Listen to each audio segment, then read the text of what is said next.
E pronto, agora estou pronta. Boa noite, queridos, bem-vindos mais uma vez à nossa casa. Quem vinha pela primeira vez hoje, sejam bem-vindos. A nossa casa tem palestras todos os dias. No nosso site, ali no mural, tem os dias de palestras. Quem quiser receber por e-mail as palestras, deixa o nomezinho do e-mail que a gente manda as escalas, tá bom? Na área social, nós temos 80 famílias que nós atendemos. Então, a gente queria agradecer a todo mundo que está nos ajudando, né, e ajudar muito, porque a gente precisa... 80 famílias não é fácil fazer, né? Uma cesta básica para cada um. E nós temos também a área social, nós temos entrega de lanche na rua, para quem está vindo pela primeira vez, por isso eu estou falando. A gente faz todos os sábados, às 16h30, a meninada sai daqui com o lanche pronto, com chocolate, com refrigerante, e leva para os... O pessoal de rua é aqui entre o Tietê e o Carandiru. Eles ficam ali na Marquise. Quem quiser passar no plantão de atendimento, é sempre meia hora antes, para poder conversar, né, que dá tempo da gente conversar e assistir a palestra, que é importante também. A palestra é o mais importante. E nós temos aqui o livro Mirabelle, que é a edição da casa. Quem quiser adquirir, nós temos o volume 1 e 2. Também falando sobre o espetáculo como chama, Luiz? O Mirabelle ele fazia as aparições, né, de ectoplasmia, e todo o livro dele é direcionado ao trabalho que ele fez, e também de comunicações de criaturas que vieram da comunicação, e ele recebeu de Sócrates e várias outras personagens maravilhosos. O volume 1, né, e o 2. E acho que é só, tá? Então, quem quiser mais alguma instrução sobre os trabalhos da casa, fala com a gente depois do trabalho, a gente direciona vocês, tá bem, queridos? Bem-vindos mais uma vez. Então, nós vamos fechando nossos olhinhos por alguns instantes. Nós vamos buscando, nesse instante, acalmar o nosso coração. Nós vamos respirando profundamente, acalmando a nossa mente, para que nosso coração possa bater mais tranquilo, sentindo todas as emanações de amor e de paz que aqui se encontra através da doação de amigos tão queridos que aqui estão nesse instante, nos abraçando, nos envolvendo, já começando o tratamento daqueles que estão em tratamento, aqueles que chegam, precisando de uma renovação, de uma harmonização. Então, desde o momento que nós adentramos essa casa, nós recebemos esses eflúvios de luz, de paz, de tranquilidade.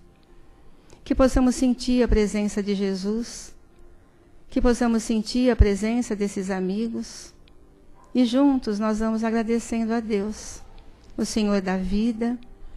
Obrigada, Pai, pelo dia que pudemos acordar. Obrigada por podermos andar, trabalhar, por podermos estar aqui, ouvindo, aprendendo. E pedimos, Senhor, que essa luz de Teu amor fortaleça nossos corações e que possamos juntos, nesse caminho de aprendizado, chegarmos até Vós. Obrigada, Senhor da vida. Obrigada, amigos queridos. Que a Sua luz nos abençoe a todos. Graças a Deus.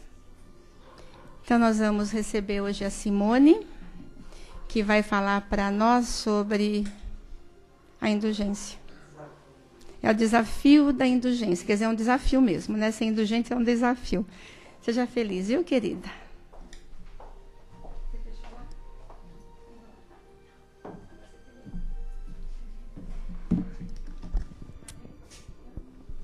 Boa noite a todos.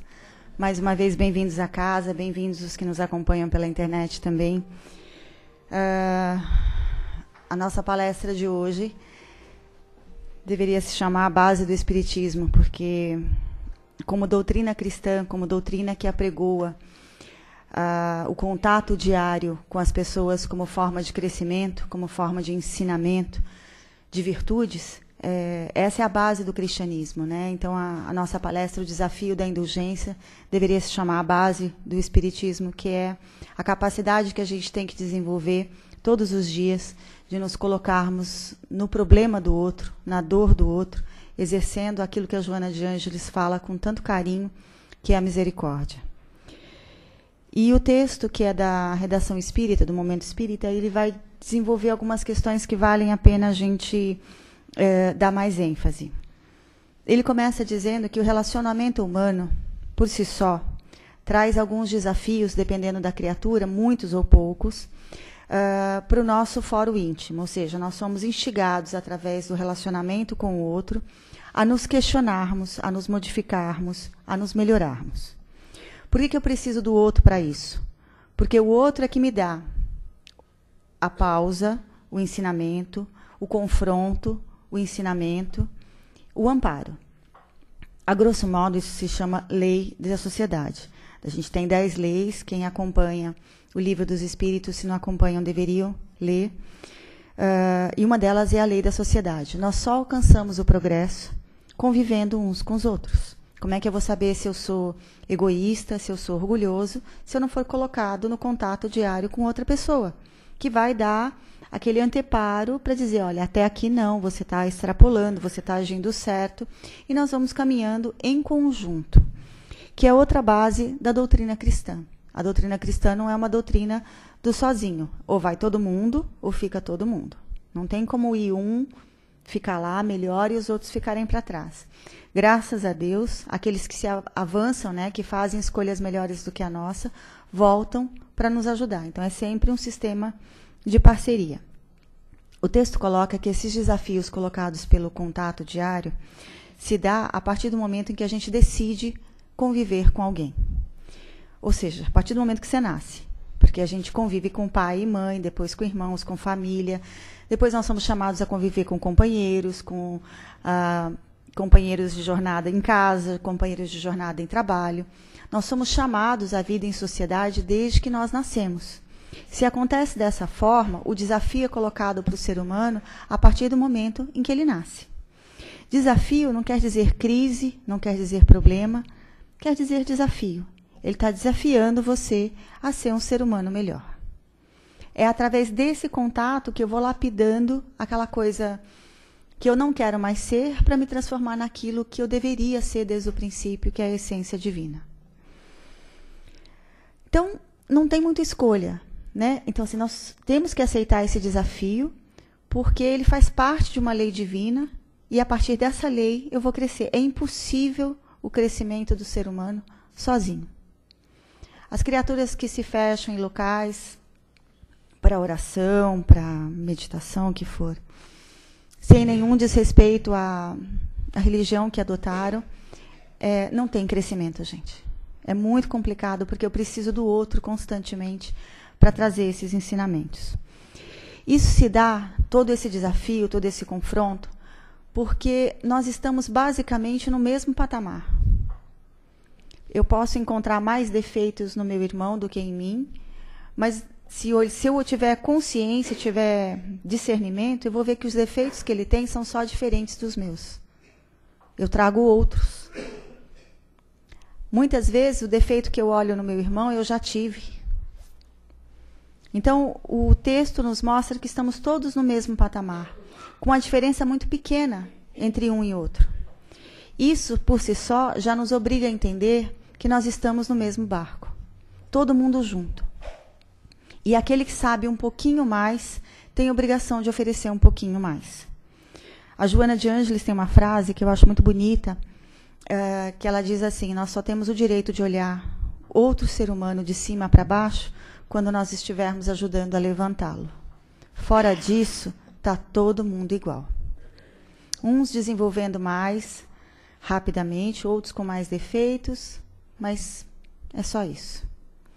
Como nós temos esses defeitos vão sendo burilados através do contato, através da lei da sociedade, que vai gerar em nós a lei do progresso, que vai proporcionar a nós, a cada coração, a necessidade da lei do trabalho. Porque só trabalhando, só crescendo, só me tornando útil em relação ao próximo, é que eu consigo, dentro do meu coração, me tornar um pouquinho melhor do que quando eu cheguei.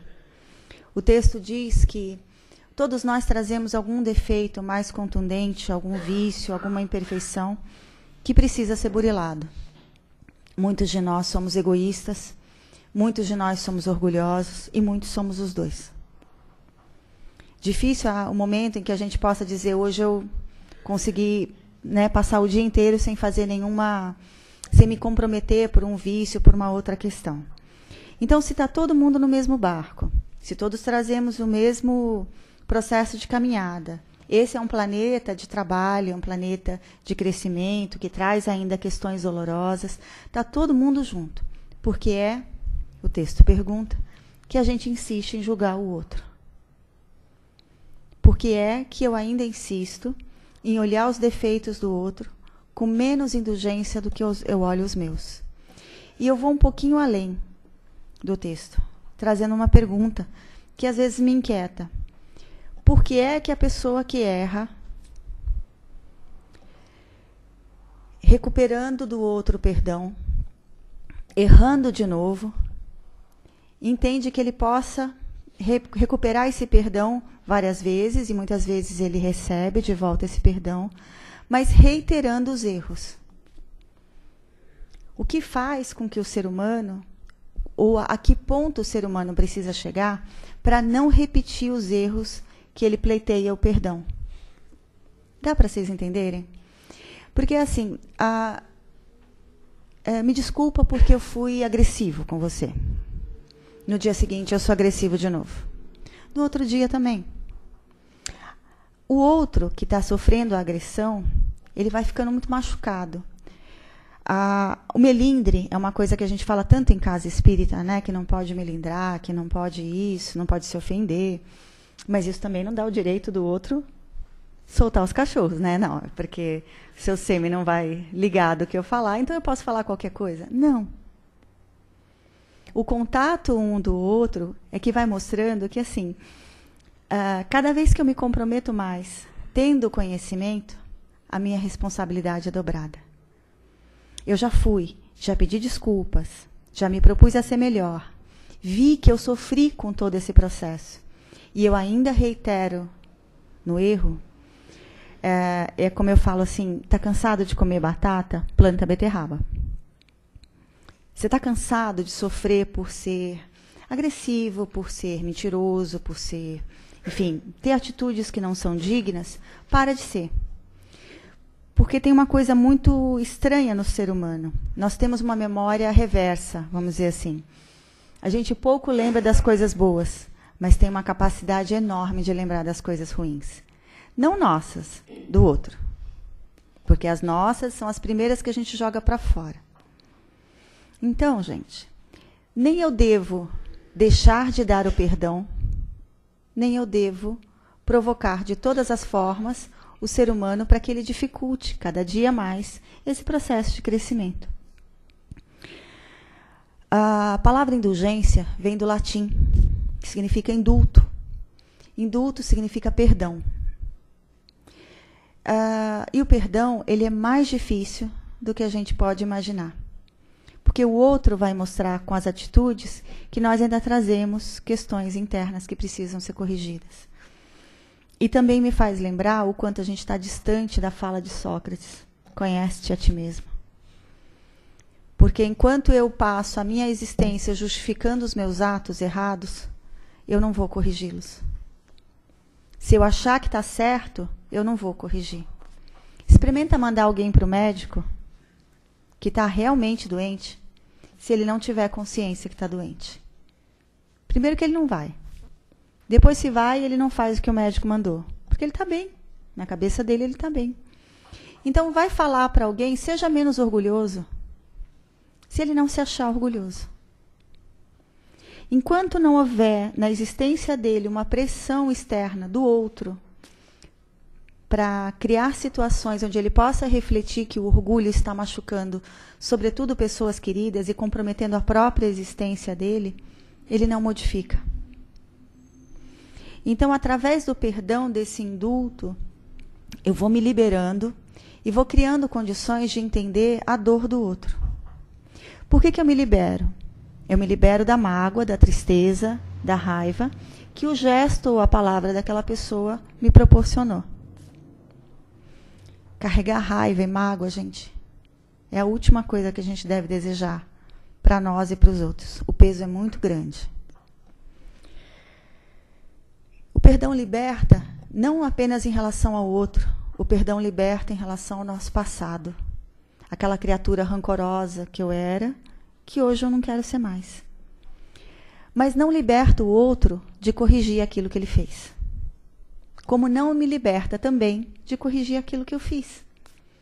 Porque o que nós fazemos de errado, o que precisa de perdão, foi feito a Deus, as leis divinas. E o perdão é dado através da nossa consciência. Tem um livro que eu cito bastante, na esperança de que um dia, antes de vocês desencarnarem, vocês abram, que se chama Memórias de um Suicida. Num dado capítulo desse livro, na terceira parte, para ser mais preciso, eles estão conversando sobre o encarne de cada um, né? Então, todas aquelas criaturas que faliram, como é que vai ser. E o Sóstenes, que é um dirigente, né, da Mansão Esperança, que é a parte educacional do Instituto Maria de Nazaré, ele diz o seguinte: vai demorar para vocês corrigirem. Não posso mentir que vai ser fácil, porque não vai ser fácil. Quando é que vocês vão ter absolvição de tudo que fizeram de errado? Quando a consciência de vocês disserem, ok, já posso ir para um outro patamar, para um outro ponto. Eu extrapolo isso para a questão do suicida e trago para nós. Quando é que a gente vai ter quitado os nossos débitos? Quando a nossa consciência disser, tá tudo bem. Agora, eu vou dizer uma coisa, a nossa consciência, ela não é tão condescendente quando ela aparece. Ela cobra até a última vírgula que a gente deixou de fazer. Ela te lembra aquele cantinho que ainda ficou por limpar. É ela que vai te acusar, entre aspas, te mostrar aquilo que você precisa fazer. Eu tenho uma amiga muito querida, a Lilian, que diz o seguinte: o livro Memórias de um Suicida devia se chamar Memórias de Todos Nós. Porque serve para todo mundo.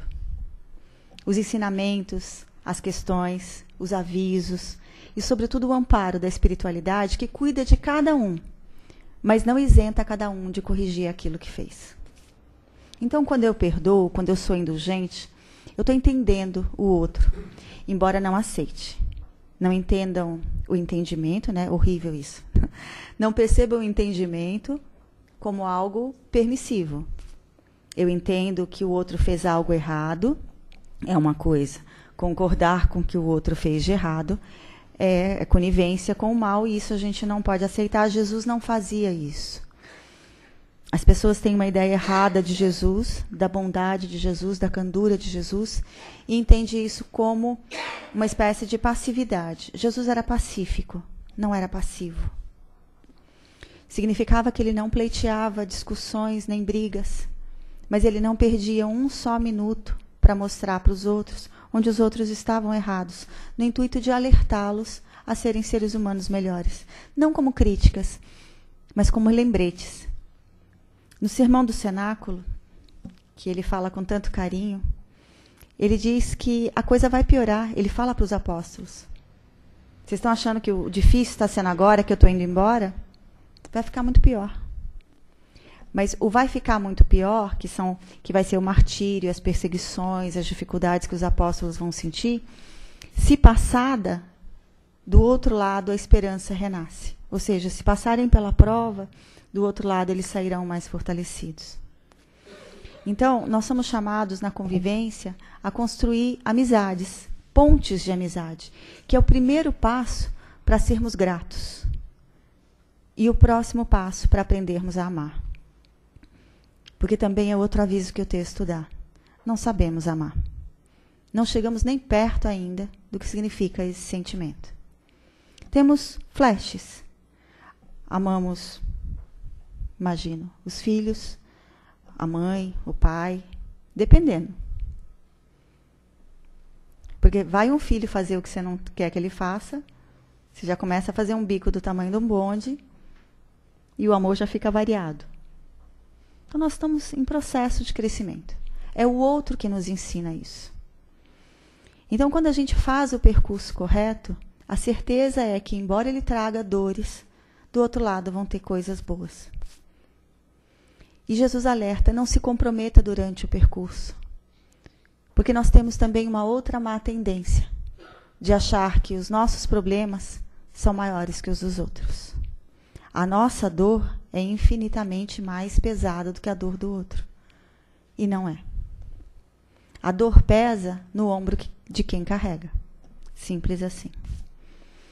Muitas vezes nós pensamos, como é que fulano ainda está preocupado, triste, e eu olho o problema de fora, mas só por isso? Ah, mas tem gente passando coisas piores? Tem. Mas quem está passando as coisas piores são os outros. Cada um tem o seu quinhão. E se nós não ajudamos a criatura que está na nossa frente, tem uma frase do Caibar Schutel que diz isso. A justiça divina nos convida gentilmente a passar pelo problema. Então, ou você vê de fora e ajuda, ou você é convidado a vivenciar. Por quê? Porque é outro ponto, é o terceiro ponto do texto. O aprendizado precisa ser feito. E ele só tem 2 caminhos. Ou vivenciando, ou olhando de fora e ajudando. Não realizar o aprendizado é uma opção que a gente não tem. Não conviver com determinada pessoa na próxima vida é uma opção que eu não tenho. O que nos é dado escolher é o como. Como eu vou encontrar com ela? Isso eu posso. Posso escolher se eu vou encontrar pela ponte da dor ou pela ponte do amor. Agora, não encontrá-la, não.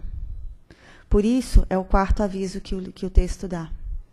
O maior teste para saber se eu perdoei, que é disso que a gente está falando, né? Um desafio para aquele homem velho que Paulo de Tarso fala que a gente não quer mais ser, mas para batalhar. O grande aviso é, se eu perdoei, eu quero estar com essa pessoa na próxima vida. Eu busco, eu quero ela. Façam essa avaliação mental. Quando vocês disserem eu perdoo. Vocês querem a companhia daquela pessoa de novo? Enquanto acharem que estão fazendo as coisas, pensando que vamos quitar nessa dívida para não encontrar na próxima, vou contar para vocês uma coisa. Vai ser a primeira pessoa que vocês vão ver quando vocês nascerem na próxima. Abrir o olhinho, tá de cara com ela. Não tem jeito. O aprendizado precisa ser feito. A opção de não aprender não tem. Eu posso dizer para vocês que pode, dependendo do caso, demorar algumas encarnações. Algumas encarnações para você encontrar com essa pessoa. Agora que você vai encontrar, é fato. Quanto mais encrespada for a situação, mais próxima ela está de você. Olha que legal. Quanto mais dificilzinho você tornar o percurso, mais pertinho ela está. Para te lembrar que é o que a gente está falando. É a lei da sociedade, não é? A gente tem tendência a perder pessoas pelo caminho. É um negócio estranho isso. Eu perco amigos porque eu não correspondo, porque eu sou egoísta, porque eu sou orgulhoso. Eu perco companheiros porque eu não consigo ver valores, não consigo ser grato ao companheiro ou à companheira. Eu perco oportunidade na minha vida de ser útil porque o meu orgulho não deixa, ele fecha. Eu perco oportunidades que Deus dá todos os dias de oferecer para o meu caminho coisas melhores. E depois me queixo. Então, gente, para nós encerrarmos, é preciso lembrar o que o texto coloca com muito carinho. Jesus falou, não julgue para não ser julgados. Com a mesma dificuldade, com a mesma crueza que você julgar, retorna a você. Chama-se lei de ação e reação. Eu não sei a vida de vocês, mas eu acredito que todos nós somos responsáveis por atitudes que ainda nos envergonham. Pensamentos que, graças a Deus, ninguém escuta. Porque se escutasse, iam dizer, mas não era ela que estava dando palestra? Não era ele que eu vi sair do centro, tomando passe? Se o nosso pensamento fosse num telão, a gente estava frito. Mas olha que interessante. A gente não tem essa, graças a Deus, encarnado, o nosso pensamento devassado numa tela. Mas eu vou dizer para vocês, depois que a gente desencarna, é a primeira coisa que todo mundo vê. É verdade. O que você está pensando fica público. Tomara que, quando chegar o nosso caso, esse público seja orientado por benfeitores, que aí é uma coisa menos traumática. Mas se for orientado por, entre aspas, obsessores, pela conduta que você teve, fica aberto, gente. Todo mundo sabe o que você está pensando. Olha que coisa... Então, aquele bonzinho, aquele anjinho que você era aqui, aquela máscara que você vestiu, de palestrante, de passista, de frequentador de centro espírita, né? Porque as pessoas enchem a boca, né? Eu sou espírita. E eu chego a me encolher, assim, quando eu falo, eu falo assim, vocês não têm noção ainda do barco que é. Você está falando sem ideia do peso e da responsabilidade que isso traz, que o conhecimento disso traz. Porque também é a última parte do texto, e é uma frase muito bonita de Paulo, ele também fala, uma vez que a luz te toca, não tem mais como você voltar à escuridão. Uma vez que você abraçou aquilo é seu. Por isso eu sempre pergunto às pessoas, você está no espiritismo ou o espiritismo está em você? Porque se você estiver só no espiritismo, vou contar para vocês, rezem para a próxima encarnação também ter espiritismo, porque senão está todo mundo lascado. Agora, se o espiritismo entrou em você como doutrina, como norma de conduta, você pode nascer no Nepal, na Somália, não importa. Os valores que o espiritismo te trouxe te acompanham por várias encarnações, mesmo onde não existam centros espíritas. Então, a gente precisa ser tocado através de muito trabalho, de muita oração e de muita gratidão a Deus, para que todos esses valores entrem. Eu não sei se vocês se fazem algumas perguntas, eu me faço várias. E uma das que eu me faço sempre é assim: será que a gente vai ser capaz de um dia dizer que tem alguma virtude? Aí vem a resposta: claro, porque nós vamos evoluir ao ponto de ter virtudes. E aí vem a segunda pergunta: nós temos virtudes adquiridas? O que é ter virtude adquirida?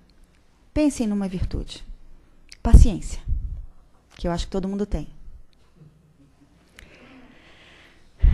Só pela quantidade de suspiro que saiu aqui, dá para ver que vocês são muito pacientes. Quando a virtude é nossa, ela não vai embora, porque ela é sua, você adquiriu. Pode tombar para cá, pode tombar para lá, pode pegar o maior azedume que tiver no caminho. Ela não te larga, é sua. Se você perde a paciência, porque é uma expressão muito que a gente usa, é porque a gente não tem. Você não pode perder uma coisa que é sua. Então, significa que nós estamos em processo, todos os dias, com muita luta, com muita batalha, de conseguirmos aquilo. Então, gente, se nós ainda não temos condições de dizer que temos virtudes, é sinal que a gente precisa do trabalho para todos os dias procurar encontrar maneiras de ser melhor. E precisamos do outro, que vai nos dar esse trabalho todos os dias. O trabalho que a Casa do Caminho faz na parte assistencial é uma honra para a Casa do Caminho. Os trabalhadores que fazem todo tipo de atendimento são infinitamente mais honrados, se sentem muito mais privilegiados do que quem recebe. Assim, os espíritos que trabalham aqui, encarnados e desencarnados, que trabalham pelo planeta. Emmanuel fala isso. É uma honra poder servir. Então, o outro nos dá a oportunidade de sermos úteis, gente. Olha que legal. Ele te dá a oportunidade de crescimento. E quanto mais difícil for o outro, maior ainda o favor que ele está te fazendo. Por isso a gente sempre lembra, o obsessor é um grande amigo. Ele está te ensinando na base do chicote, que você botou na mão dele, tá? Vamos combinar, ele não adquiriu esse chicote do nada. Você colocou. E ele está te ensinando a ser uma pessoa melhor. O Divaldo Franco, ele tinha um obsessor que comandava a vida dele, comandou por 37 anos. Todos os dias ele aparecia para ele de manhã, com uma máscara de ferro. Tornou a vida dele um caos. O que ele podia, ele azedava. O Divaldo continuou trabalhando na Mansão do Caminho, criando, enfim, educando, auxiliando. E num dado momento ele acordou, ele já estava acostumado a acordar com o obsessor sentado do lado da cama dele. Todo dia. 37 anos, você praticamente vira compadre. E aí ele acordou um dia, ele conta que ele acordou um dia e tinha um rapaz do lado. Aí ele assustou. Ele não estava assustado com o obsessor. Ele assustou. Quem é você? Não estou acostumado a te ver. E ele fala, eu sou o fulano. Um rapaz bonito.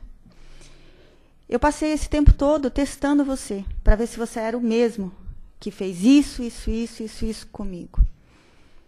Você me mostrou, todos os dias, que não é mais essa pessoa. Então, hoje, eu me sinto tocado, modificado, e quero oferecer a minha ajuda à Mansão do Caminho. Então, ele se tornou um grande trabalhador espiritual da Mansão do Caminho, através do exemplo do Divaldo. Então, ambos se educam. Eu sempre falo, quando a gente vem a uma casa espírita, a gente nunca vem sozinho. Então, é uma caridade nossa e uma caridade com quem eu trago. Né? Todo mundo sai fortalecido, tá? Todo mundo junto. Se um se fortalece, o outro também. Eu queria terminar com uma prece muito bonita, dada pelo Emmanuel, e está psicografada pelo Chico. É o celular.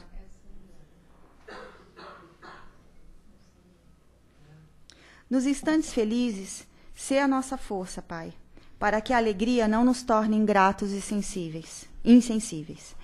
Nos tormentos amargos, sê o nosso arrimo, para que a tristeza não nos faça abatidos e inúteis. Ajuda-nos para que a caridade em nossa existência não seja a vaidade que dilacere os outros e para que a humildade em nossos dias não seja orgulho rastejante. Auxilia-nos para que a nossa fé não se converta em fanatismo e para que o nosso destemor não se transforme em petulância.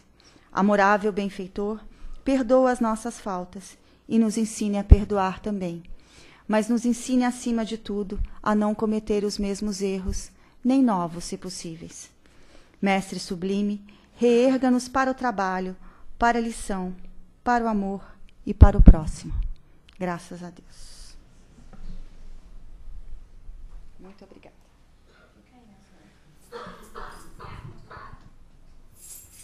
Muito bem. Agora, alguém gostaria de fazer alguma colocação ou alguma pergunta, Simone?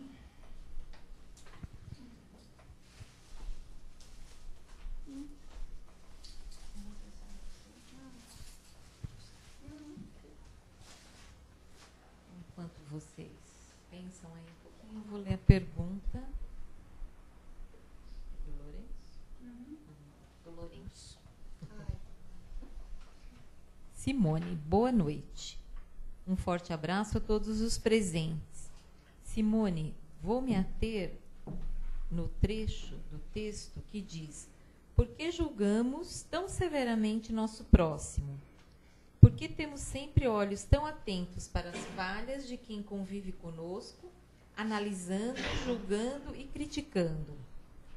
Sendo próximo a quem Jesus aconselhou amar como a nós mesmos, o próximo, aquele que é lembrado em todos os livros das revelações, em todos os livros sagrados, lembrado em todas as assembleias que se fazem em nome do Senhor e que pedem que vejamos nele nosso irmão.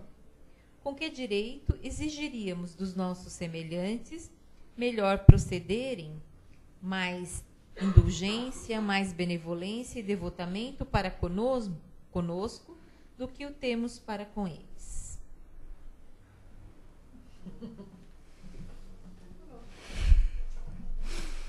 Porque a gente é humilde.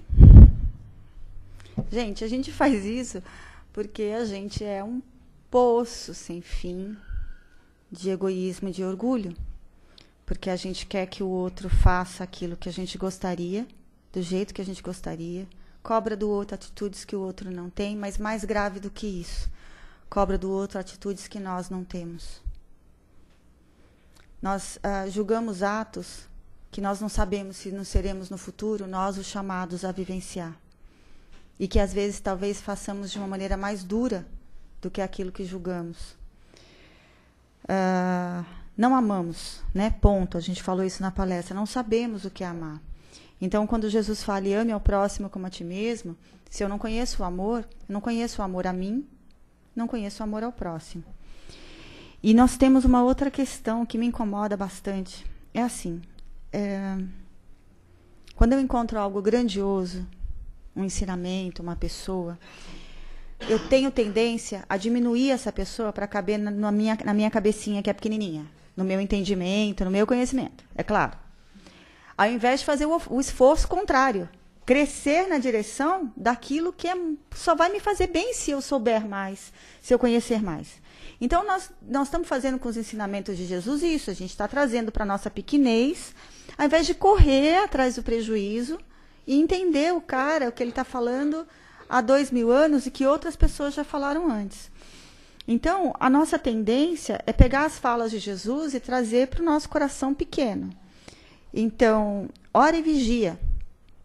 Eu gosto mais do inverso, né? Vigia e ora.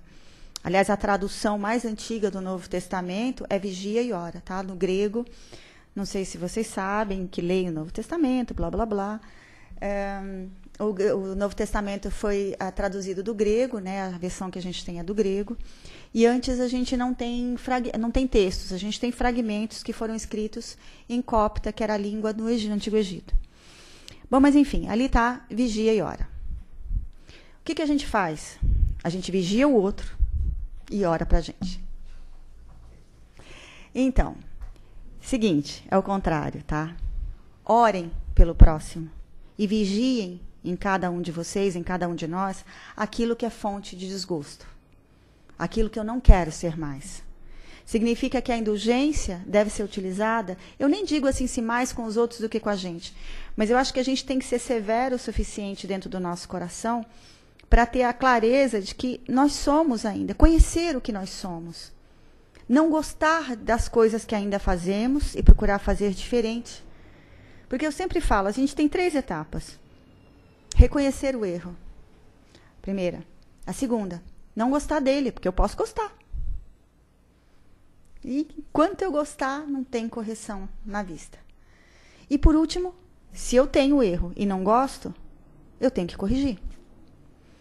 Isso, gente, é só para a gente acertar o que ficou para trás. Quando a gente acertar, aí tem a 4ª etapa. Vamos para frente. Só para frente. Sem se contaminar com novas aquisições de novos erros. Né? Porque já basta o que a gente traz. Já basta o kit que a gente traz no coração. E que a gente não perca mais pessoas queridas por atos e palavras que a gente fala sem pensar. Eu recebi uma mensagem no Face que dizia mais ou menos isso. Eu falei da boca para fora e ela escutou do coração para dentro. Então, vamos cuidar da boca. Se a gente não puder, cuidar do pensamento. A gente está perdendo muita gente querida no caminho.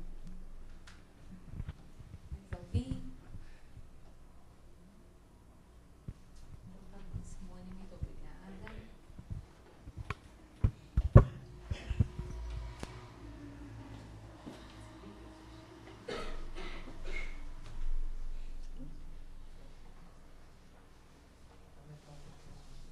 Ligar.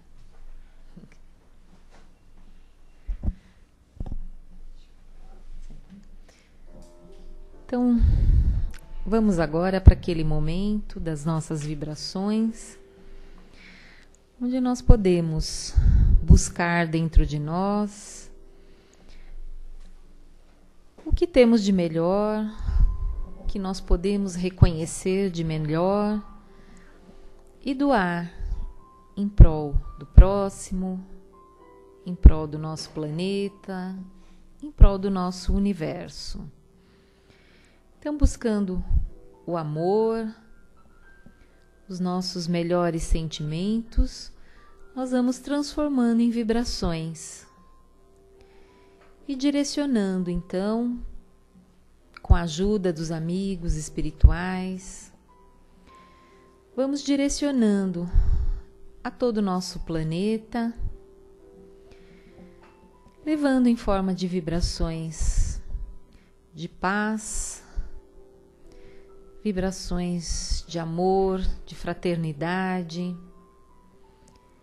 Que esses sentimentos possam chegar a cada cantinho, a cada coração e possa despertar nestes corações a vontade de sermos melhores e a vontade e a certeza de que só seremos melhores nos unindo ao próximo, nos ajudando, nos dando as mãos, para assim, juntos, nos melhorando e nos unindo, que esse nosso planeta possa chegar àquilo que nós temos como objetivo, como promessa, que possa chegar a um planeta de regeneração. Então, que esse sentimento de amor, de fraternidade, de união, chegue a cada coração. Vamos vibrar agora mais próximos de nós, aqueles companheiros que passam pelos desafios, pelas dificuldades relativas ao corpo físico, às doenças, aos desequilíbrios físicos, psicológicos, que esses companheiros possam ser fortalecidos e que ainda assim, nessas dificuldades, eles possam enxergar um caminho para se transformarem, para se modificarem, que possam ter na dificuldade do corpo físico a oportunidade do crescimento, da transformação. Vamos vibrar pelos nossos lares, que lá dentro de cada lar, dentro de cada família, nós possamos plantar também essa sementinha da compreensão, do perdão, da tolerância, sabendo que começa dentro de nós e se estende para o lugar mais próximo, que é dentro do nosso lar. Todas essas questões que nós temos que desenvolver é com o parente mais próximo, o parente mais difícil, com o filho, com o irmão, que nós vamos aprendendo a tolerância e o perdão. Então vibremos para que cada um de nós possa saber trabalhar tudo isso dentro de si e com os nossos mais próximos.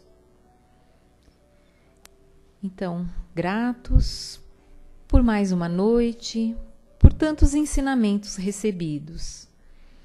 Nós te agradecemos, Pai, te pedimos força, te pedimos luz, sabedoria, para podermos colocar em prática, ao menos um pouquinho de tudo aquilo que nós pudemos aprender e ter a mente esclarecida nessa noite de hoje.